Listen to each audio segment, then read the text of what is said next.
inspire, and make you think. The future is now. Topics and music that affect your life from Universal Broadcasting Network. Tune in at ubnradio.com.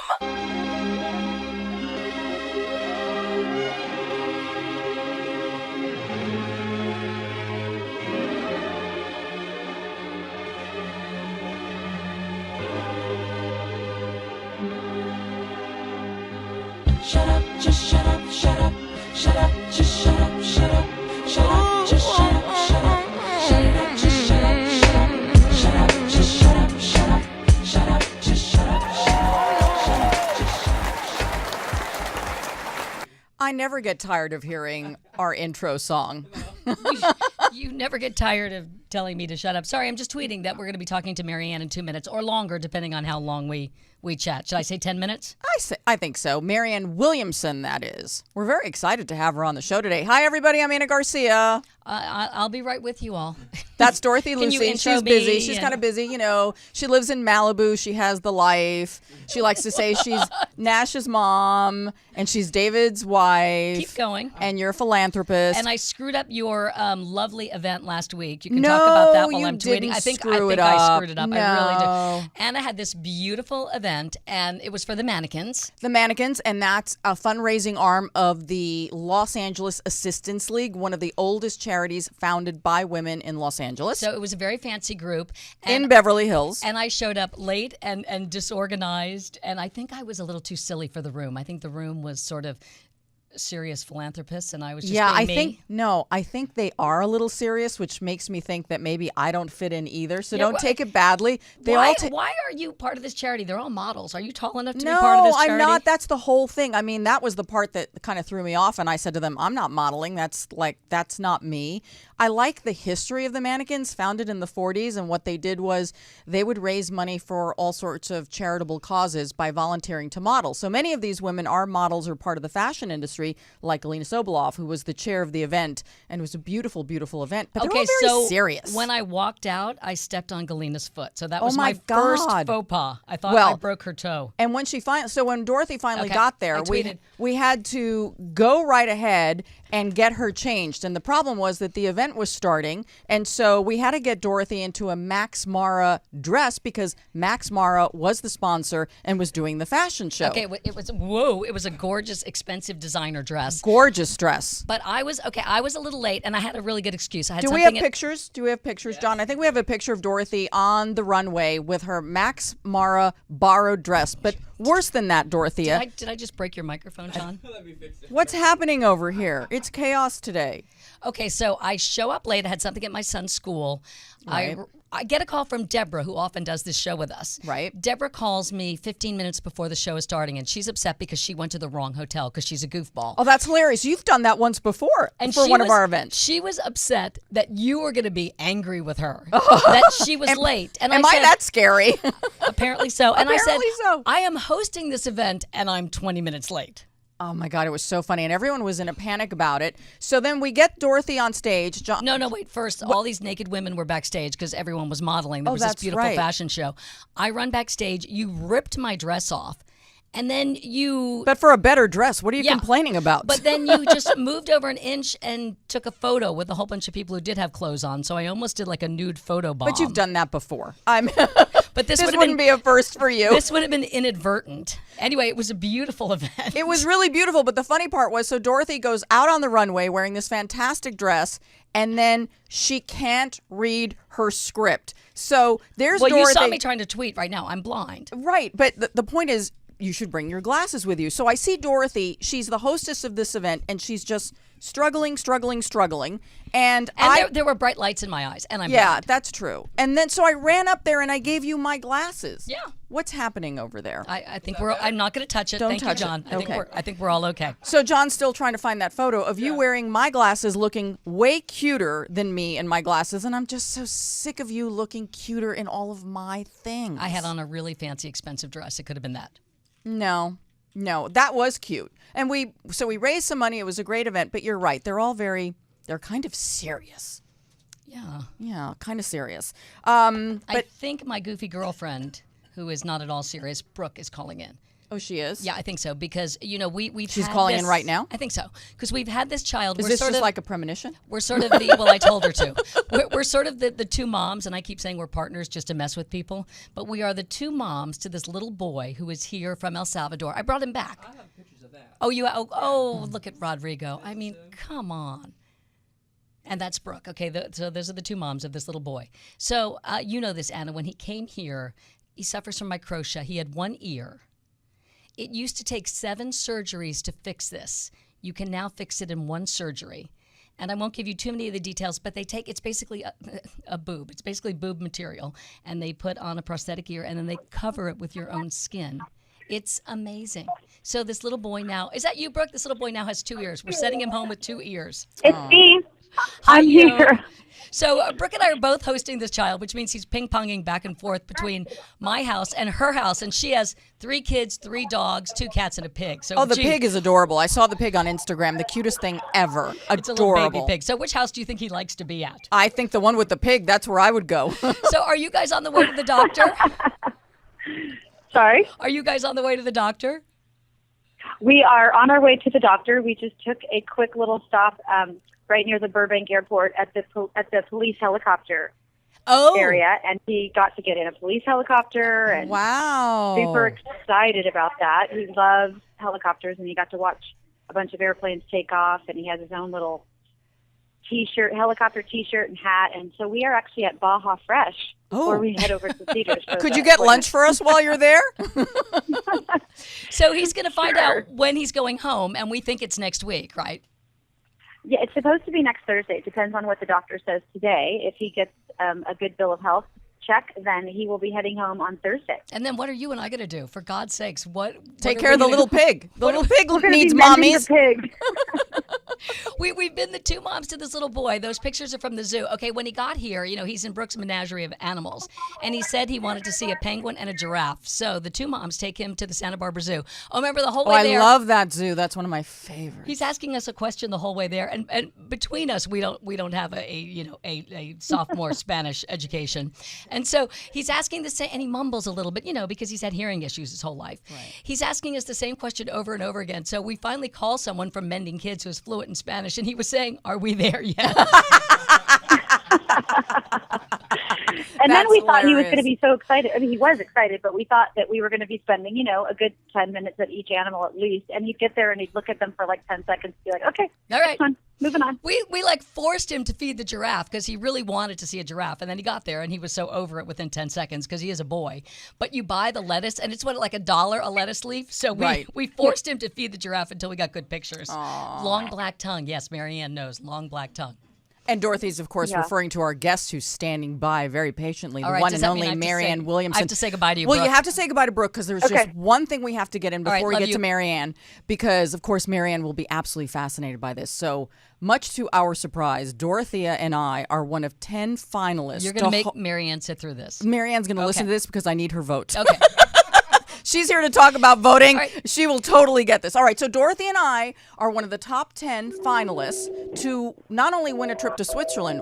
Do I hear a choo-choo in the back? Yeah. What's and it's to host a travel show about Switzerland. So we made it out of thousands of entries. Dorothy and I are one of the top 10, but Dorothy and I are dead last in the top 10 categories. All right, well, let me explain this to Marianne. I never read the fine print because I don't know, the dog ate my cheaters or something. So I knew it was a contest where we would be judged on our video. I don't think I realized it was a contest where we had to beg people to vote for us. There were 2 contests. The first contest was to get through the judges, and they're all like travel professionals and TV professionals. So we got through the first hurdle. Now the second one is like a popularity contest, which I hate. And we are not popular. We've never been the popular girls. I'm still waiting for that day in high school when I will be the popular girl.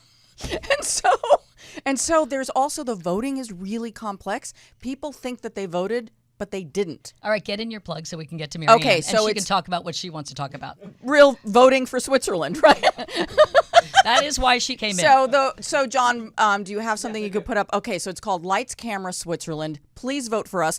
I made my dentist vote yesterday. I took my iPad with me. And do you know that several people thought, especially one of the technicians, thought I was against you in this challenge? Oh. And they didn't want to vote for me because they thought I was against her. So they were voting for me. Right. And I'm like, no, I'm not against her. I'm with her. They're like, oh, okay. They love you that much. So essentially, Anna and I have set out to do a travel show about do-gooding. Right. But until we can get some TV executive to buy that, because they don't love the do-gooding part, even They though we try hate and it. hide They it say like a it vegetable. can't sell. You like the vegetables. I try and hide it with all the bling and the sugar. Mm-hmm. But until then, we will just take this free trip to Switzerland if we can win it and Yes. do our travel show that way. Right. No. We've got Marianne's no, video. let's- But the CNN Hero of the Year is a very popular show. Isn't it? So, Marianne, why is it? Because so much of what you do is about spirituality, about finding yourself, the good within you, the good within others. And when Dorothy and I want to develop a television show, which I know seems very, very, how shall I say, superficial because it's a television show. But what we want to do is showcase all the good that's going on around the world that you can participate in and help with. Why is it the TV executives are like, oh, boring? Do-gooding. Well, first of all, you yourself called it, you said, which is very superficial, which I found kind of odd, actually, because there's a lot of very deep, meaningful stuff on TV. So first of all, I don't even know why you would call it very superficial. Secondly, what came up for me is that here's a woman apologizing for herself. And thirdly, what came up for me is if you're holding that kind of a thought that it's inadequate in some way, why would you be surprised that the TV executives do? You know what? I'm always apologizing for myself. And TV, I mean, some very deep, meaningful stuff is on TV. Oh, well, I think So we need to learn not to do that. All right, that's a really good point. For it me, is a anyway. good point, but isn't that interesting, Marianne? Because I think the negative thought that I'm holding, which is true, because I've absorbed the negativity, it didn't come from within me. Because in the pureness of my heart, I know this project would be great and would be wonderful. But we've been in pitch meetings where they've been oh that's nice, but, and that's where I think I absorb it. Is that what It's we like do? we love you internalize. guys, but we don't know about the do-gooding. Well, Right. we internalize, and then what we do is we reject it before anybody else has a chance to reject us. So you feel like I'm probably going to be rejected, so let me just say something first to make it clear I know what the game is. God, I'm the queen of But that. then Oh you're- my God! know. Like she's analyzed you. I know. So you're carrying that, and if you know, sometimes TV executives are brilliant and they have great hits, and sometimes TV executives are absolutely wrong. And it's like with anything else in life, we don't need all those TV executives to accept you. We need the one who gets it, this is a good idea, and what to do. People who say no, it's just developing the emotional fortitude to say thank you very much and keep moving on. They're obviously not the one to do it. And as I mentioned to you before, if you look at shows like the CNN Hero of the Year, that's a hugely popular show. Oh, it is. So for someone to say, well, there's just no success in a show like that, excuse me, if CNN Hero of the Year is so successful, how could you conclude then that nothing about do-gooding is successful? Well, I think a lot of TV executives, and I hate to say this because this is negative. Should I not even say it? Yeah, absolutely. I think you should not say it. Okay. It's like, don't give verbiage to this. Don't give power to this. I mean, that was the whole point with Anna. Just don't even say it. Talk Yeah. about how fantastic it is. Celebrate it yourself. Build your own resonance through your words and through your thinking, and let them catch up and figure it out. Is this something that all people do or all women do? I think probably all people to some extent, but I think women, we do have the popularity contest issue. I think it is a little bit more of a change in a woman to realize that a meaningful life is not a popularity contest. I have, thoughts about where that comes from. I've always felt like we all have a cellular memory of the witch burnings. Women, it was just a few centuries ago that women were burned at the stake for showing their power and showing their magic even more than their power. And so I think that this is something for all of us, and all of us to support each other as women, which is why I mentioned it, that we have got to support each other in refusing to disempower ourselves in these little subtle ways.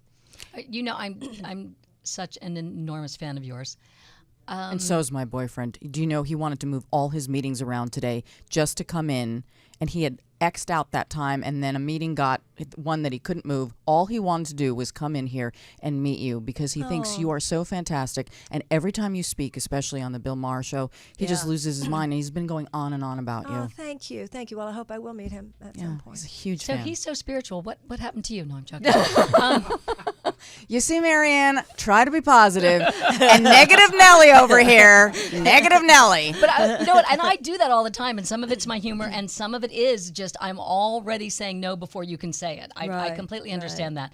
But so, how did you, being the beam of light that you are, deal with the election? Because that had to be somewhat of a bruising process. Oh, you mean my own election and my own? And the election that we're talking about is that you ran for a congressional seat Yes. in the Valley Yes, in, I did. in Los Angeles. Well, I have tremendous compassion now for all people who run for office, whether I agree with them. You have politically compassion or for not. politicians now. Well, I do in a whole new way, particularly those who do not win, and that's part of of democracy. Somebody's going to win, and then there are other people who are going to lose. That's what happens in every election. You go through it knowing that, but when the situation actually occurs, unlike other things, let's say the two of you could have a radio show and it might not totally work, but then that transforms or morphs into another radio show or another TV project. There's always the way it could morph into the next thing. With a political campaign, when it is over, it is over. All the woulda, shoulda, couldas have nowhere to go except into your own, the fires of transformation inside your heart, because there will be no redo. There will be nothing that can It's morph so into. finite. It is so finite, which is very, very difficult. So I needed a full-on 6 months. But I went into it full on. I knew this was the time to do that. I went through it without anesthetic of any kind. And Ouch. I don't believe in anesthetizing situations that just need to be burned through consciously.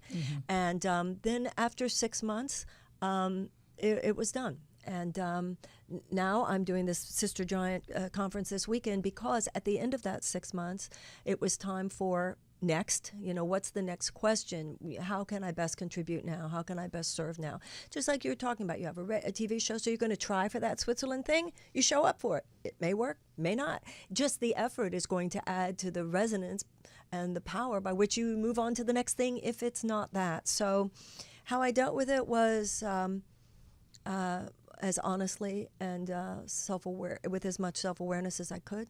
There was a lot to forgive myself and others. Why yourself? Because you make mistakes. And I made mistakes. I was a rookie at this, and I made a lot of rookie mistakes. It's a very public failure. Yes. See, It's that what I humiliation. I think that's hard. And also, people were so generous financially. With an average donation of $49, we raised about $1 million.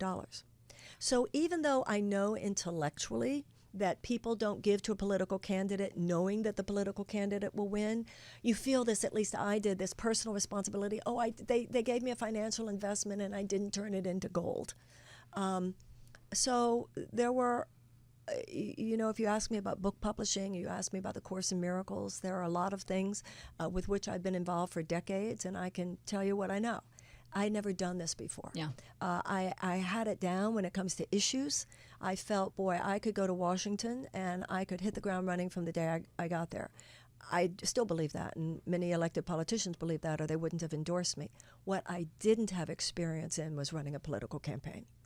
And But how can you fault yourself for that? oh, it was, and I think that there's a difference between faulting yourself and having to burn through the feelings of it. I know that intellectually, and this is just in response to your asking.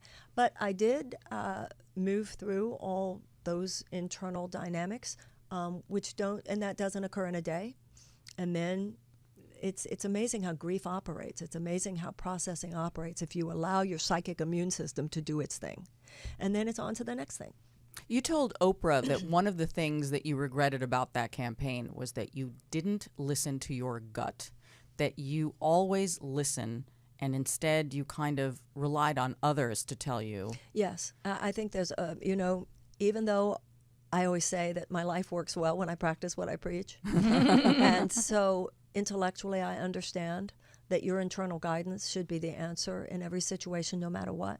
But being in a field I did not know, it was very tempting to listen to people who supposedly do know. Yeah.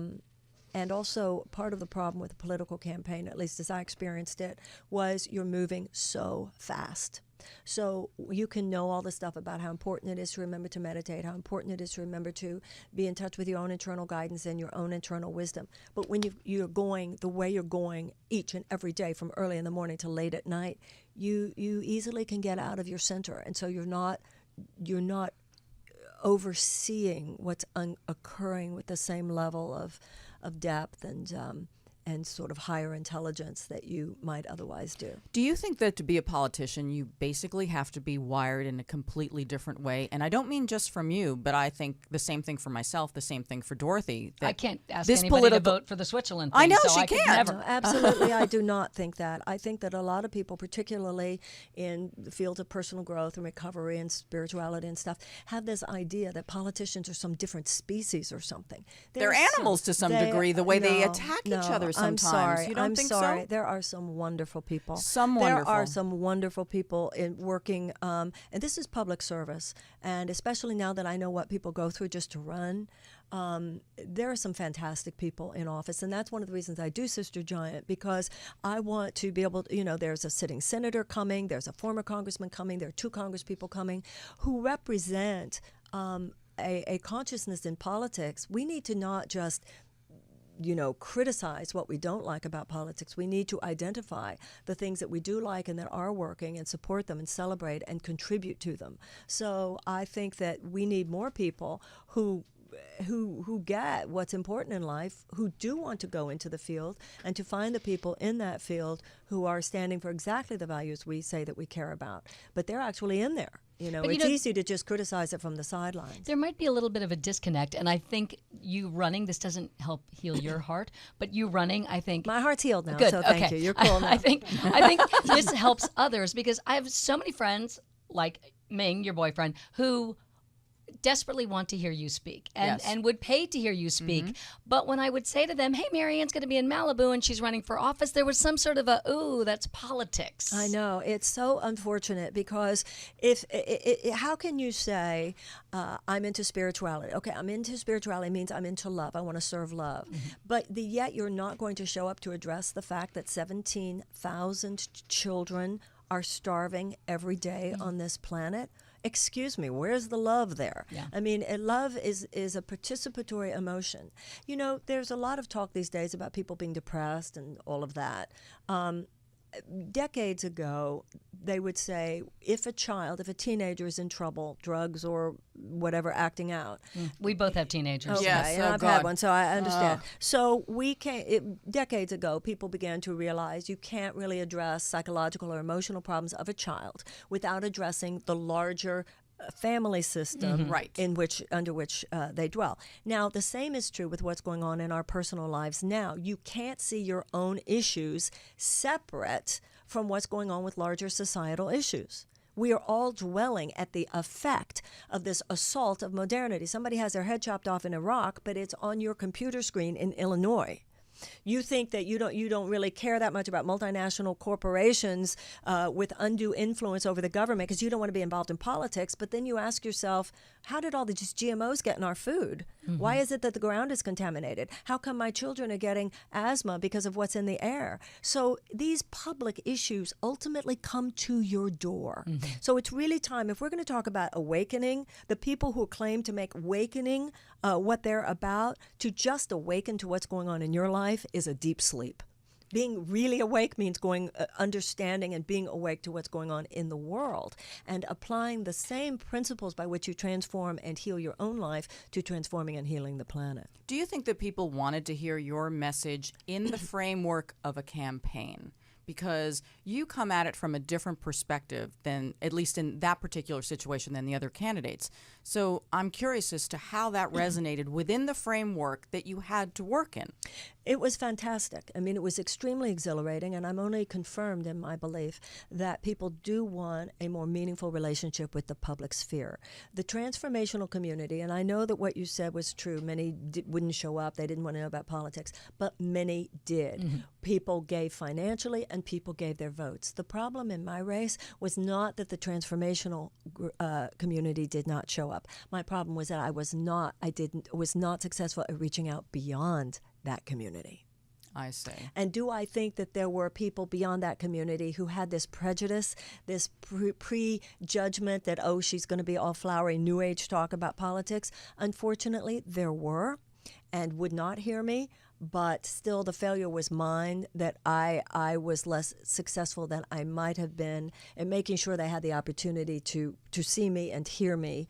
Why do you say the failure was yours? I know that you were the candidate. Yes. But, you know, you didn't do this in a bubble, and you didn't have complete control over so much that was going on, like in any campaign. You're supposed to. I mean, a campaign is like a pop-up business, and you're talking about a lot of money. So absolutely, if the buck stops here with the CEO of a company, the candidate is the CEO of their campaign. And so the campaign did get away from me, but that is a failure. It's a failure of management. Now, don't get me wrong. You learn from your failures as much as you learn from your success, and I do feel I learned from both. This was an exhilarating experience, and as Dennis Kucinich said to me, every campaign has wins, has success on some level, and mine did. I'm not poo-pooing that. And one of the reasons I'm doing Sister Giant, even though I don't see myself running again, I have so much information to download for people who might. And even like women like yourselves, people who interface with communities where they don't see themselves running for office, but with this new expanded realization we all have, the French say, if you don't do politics, politics will do you.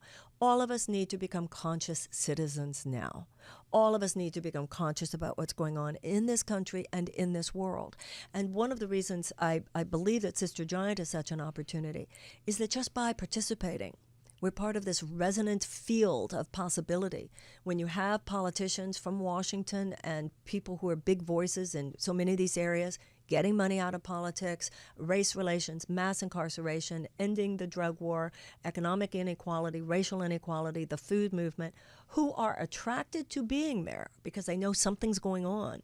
It's incumbent on us to be there, to participate, to live stream, to attend, whatever's correct for you, so that field continues to reverberate, and these kinds of possibilities exist more, where people are coming together to have a conversation about social and political issues, but within a more enlightened, holistic, whole-person context. I think that is what people yearn for. Run the video?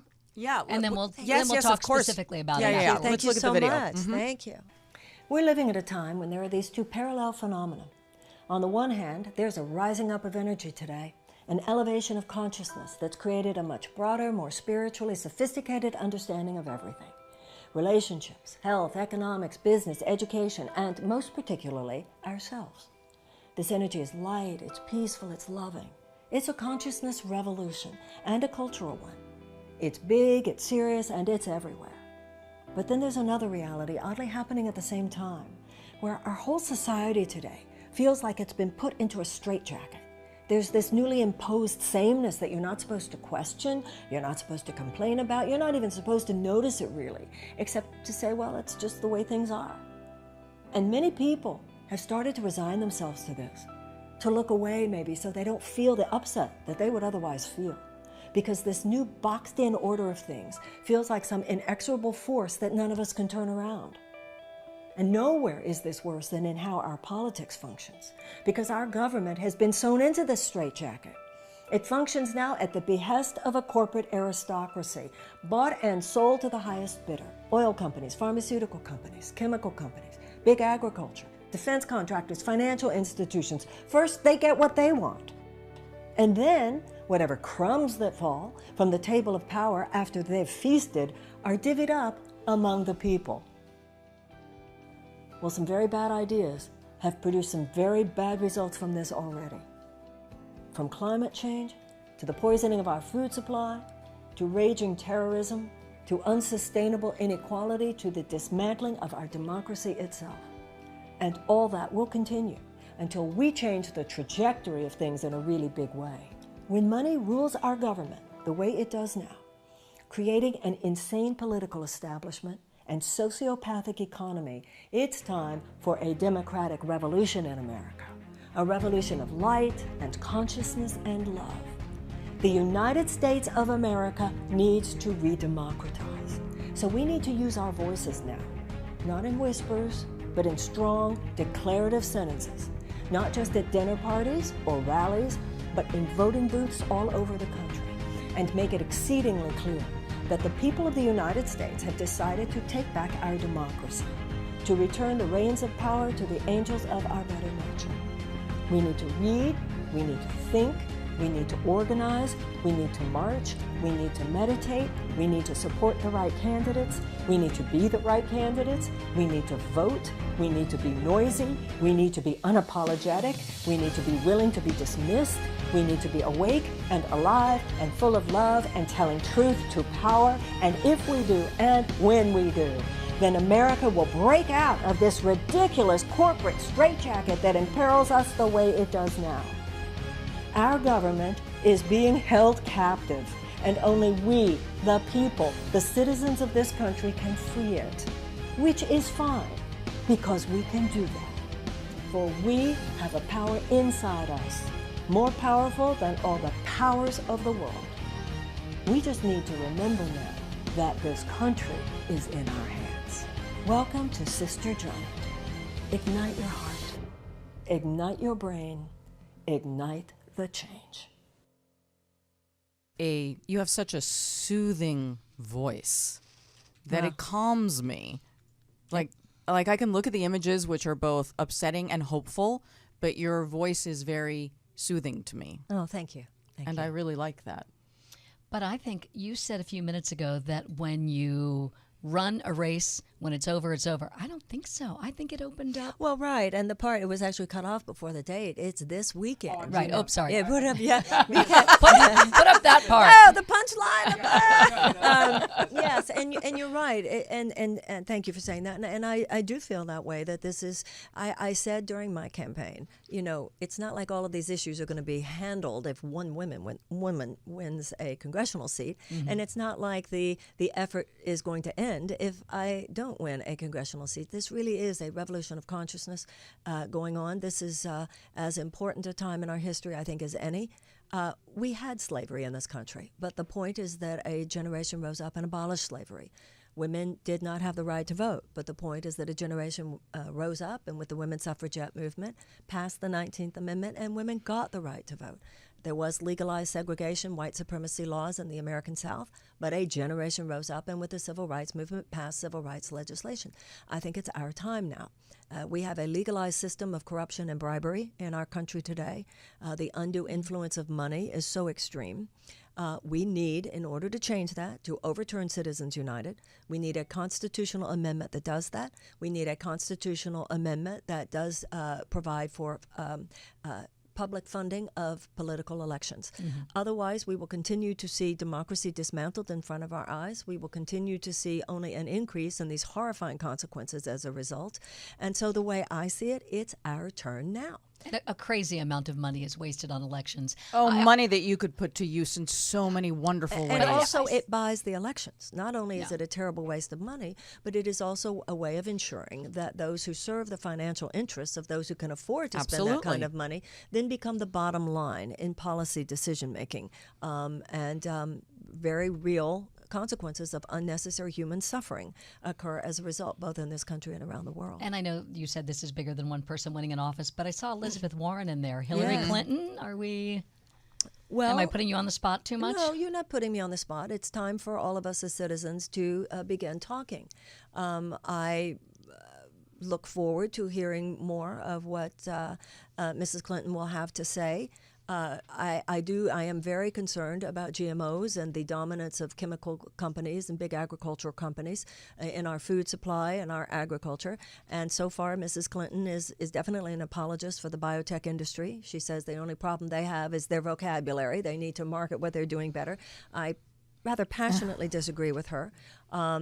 She, does many wonderful things, but also her allegiance has become very corporatist, as we say, in many ways. So I don't think any of us should, sometimes when it comes to politics, we don't allow ourselves to think deeply. And so we all go rah-rah or bad. Right. And right. I'd have a beer with him. Yeah. Exactly.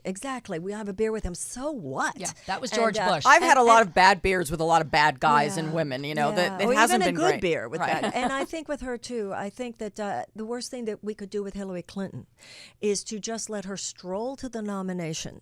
First of all, whoever is the Republican nominee will have been beaten up pretty bad in a Republican primary. What that means is that they'll be ready to go. They'll be ready for the fight in the general election. If Hillary Clinton, if we're all just ready for Hillary, without even thinking, without even questioning, without even talking, she will have no problem just marching to the nomination. Will she be as ready? In the Why general? can't we have more choices, though? What bothers me let's about this talk about potential election is we're going to have the dynasty of the Bushes and the dynasty of the could not Clintons, agree and I'm with you done. Done. Well, but wait a Well, minute. you say Last time that. around, Hillary was the presumptive nominee until Barack Obama was. So, you know, But let's we don't talk, know. But that's very important to see when you just said we don't know, we do know. So let's talk about that. That's very important. Right now, what's going on is a very concerted effort from some members of the Democratic Party, and I think the Clintons are very much a part of this, to make it very, very difficult for anyone who is not Well, I'm them sure, to because of what challenge her happened last because of time. what happened. That's why I feel so strongly about Bernie Sanders. Bernie Sanders, you know, as far as Elizabeth Warren is concerned, as much run Elizabeth run as there is out there, she has won't made do it it, very right. clear she doesn't want to. Move your attention now to people who do want to. Bernie Sanders had said that he is willing. He will be speaking. He will be giving the keynote address At Sister the Giant. Sister Giant event on Saturday night. There'll also be a $100 fundraiser for him afterwards at 9. So I think that we need to be thinking very deeply right now for exactly the reason you said. There should be people. When I was growing up, you know, so President Johnson was president, but so what? Eugene McCarthy was running against him. Bobby Kennedy was running against him. Then Jimmy Carter was president, but so what? Teddy Kennedy was running against him.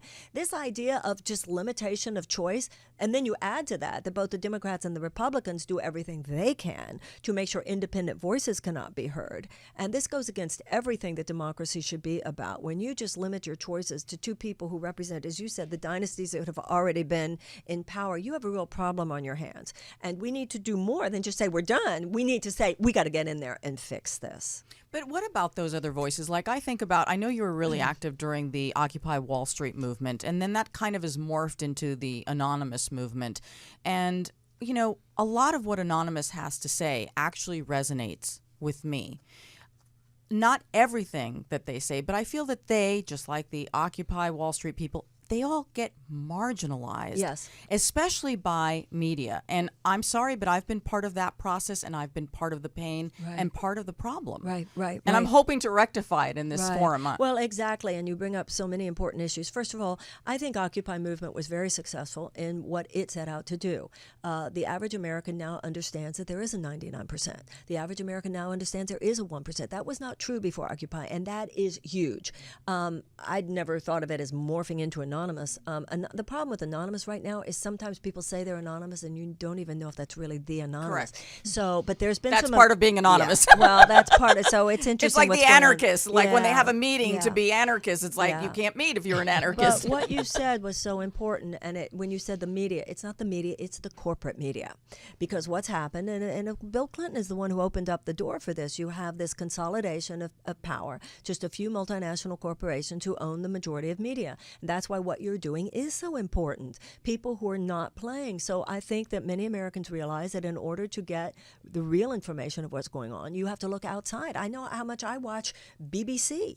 I think a lot of people feel that way. You know, you get more world news and even American news sometimes that's actually quality information from something like the BBC too often than you do from the corporate media in the United States. Once again, why I feel that Sister Giant, I feel it's bringing together people who are articulating the conversations about these issues in a way that is so much more intelligent and real. Many of these people are people who are marginalized by the corporate media, whether it's Dennis Kucinich or Tom Hartman or Cenk Uygur. But once again, let's go to the places now where we can create the alternative rather than just, cursing the darkness. Let's light the light. Let's join. Let's be at Sister Giant. Let's come together this weekend, whether people can be live in attendance in LA, and it is right at the airport, so people can fly in very easily, or it's on live stream. We need to simply create alternatives now, such as you're doing with your show, and support each other in doing it.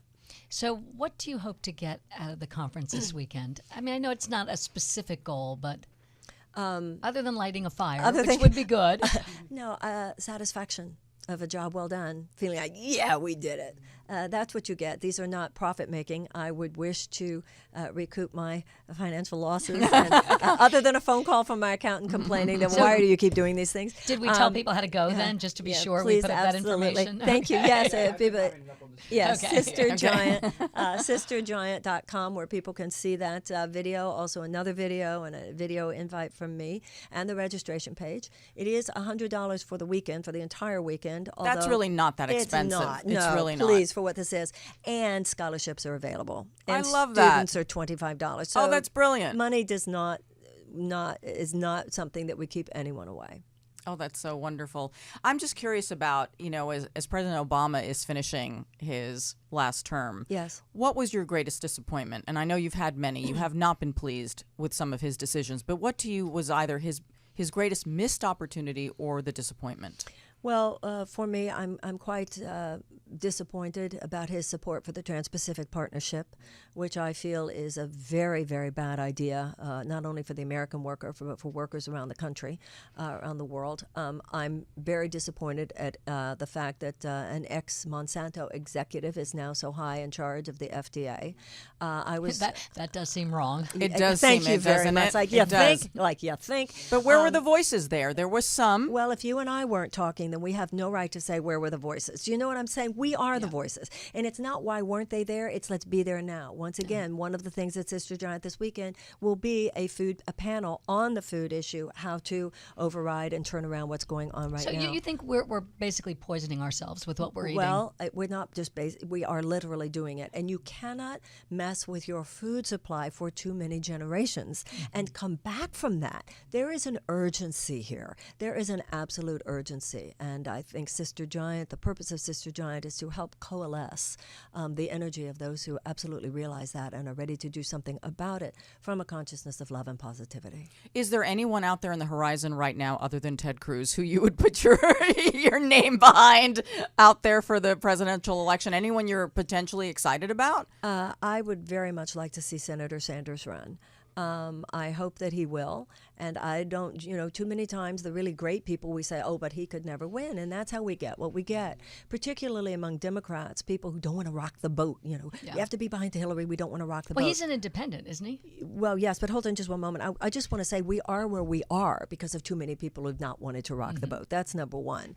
He is an independent senator. However, one of the ways that the Democrats and the Republicans have conspired to make it very, very difficult, I want to go back and mention that George Washington, in his farewell address, warned this country about political parties. They are not mentioned in the Constitution. And 100 years ago, if you wanted to run for president, you just put your name on the ballot. Today, it's very difficult for an independent to run almost for anything. And I know a little about that. And secondly, for president, there are only a few states that will allow an independent candidate on the ballot for president. And in the others, you need hundreds of thousands of signatures. So I understand the conundrum for Senator Sanders, because even though he's an independent, he's very powerful among Democrats in the Senate, would probably get a lot of blowback if he ran. So I think people actually should come on to Sister Giant, hear Senator Sanders on Saturday, see how you feel, and participate. That's the thing. It's not so much what I think. It's that we are talking about it is what's important. Martin Luther King said, our lives begin to end on the day we stop talking about things that matter most. Women need to stop apologizing for ourselves, apologize for our power, apologize for our opinions. Oh, this is something else you might be interested in. You probably already know this. They did this study. For a woman to feel confident about expressing her opinion, she needs to feel 80% confident in her facts. For a man to feel cool 2%. about expressing his opinion, he needs to feel 20% confident in his facts. And one of the reasons that Sister Giant exists, particularly, even though it's for men and for women, I want to help women have the facts. We already have, our instincts are good. Our values are good, but sometimes we keep our mouths shut because we don't know enough facts and we're afraid of being shut down at the you know what? dinner I party. started- Let me just tell you some facts, girls, and then go kick ass. I started and to lay say it down. something before, and I wasn't sure. Okay, I wasn't positive of my facts, but I think I'm Oh, correct. go for I it. think Bring out your testosterone. that Senator Bernie Sanders from Vermont, Yes. from Yes. Vermont, said that if the Republicans I mean, they've tried, 50 times, so they probably won't appeal Obamacare. But if they did, it would be something like 27 million people we would be kicking out of the healthcare system. And the Republicans are happy to say, let's repeal this. I know. Unless you're Ted Cruz and you're signing up for it. No, but no. there's But no you know what? alternative. I just went through this whole Obamacare thing personally because my union benefits are running out at the end of this month. And I had to go to the exchange. And for the first time, I had to struggle with everyone else through that exchange. And I can tell you that my health care right now is three times what I was paying through my AFTRA union benefits. That is not great for me. I wanted to say something before when you were asking about the disappointments that I felt. The third one I was going to say was we need universal health care, probably single payer in this country. Absolutely. None of this should be happening. And I was disappointed that that's not what the president stood for. They wouldn't even allow public option. So the fact that, the Republicans made it so hard, but sometimes you just stand for what you really want. You don't negotiate by starting low. And so these problems, are not going to end until we stand for what we really think we should have, many of us, which the majority of Americans polled say they want, which is what every other advanced democracy, Western democracy has. And that is universal health care for all its citizens, period, end of story. I feel like now the president is doing whatever the hell he wanted, Yeah, but it took a long thank time. you. A lot of better late than never. Thanks for mentioning it now. It took a Yeah. long time to Right. get there. And he's being, and the truth, they're both true. And he's being they're so horrible to him. We've never Yes. seen anything like yeah. it. So both are true. Both are true. Okay, What? do you have one more question about politics? Because I I don't- do want to. I know that we have to. This has to be the last question because I know we have to say goodbye to Marianne, Okay. but you have one last question. This has been really fun, right. by the way. Thank we you. could talk to Thank you you for having me. all day. Would you come back? Because are I we would too love nutty to. for you? No. We're a little offbeat. No, there you go again. No, but Oh, nutty is a see? good thing. You could have said, how fabulous are we? But to me, nutty for is, her. I love nuttiness. Nuttiness means it's Yeah. not the same. It's a little off the mark. It's a little pretty- precious. You are my pretty- quirkiest friend. Yeah. And I'm pretty nutty myself.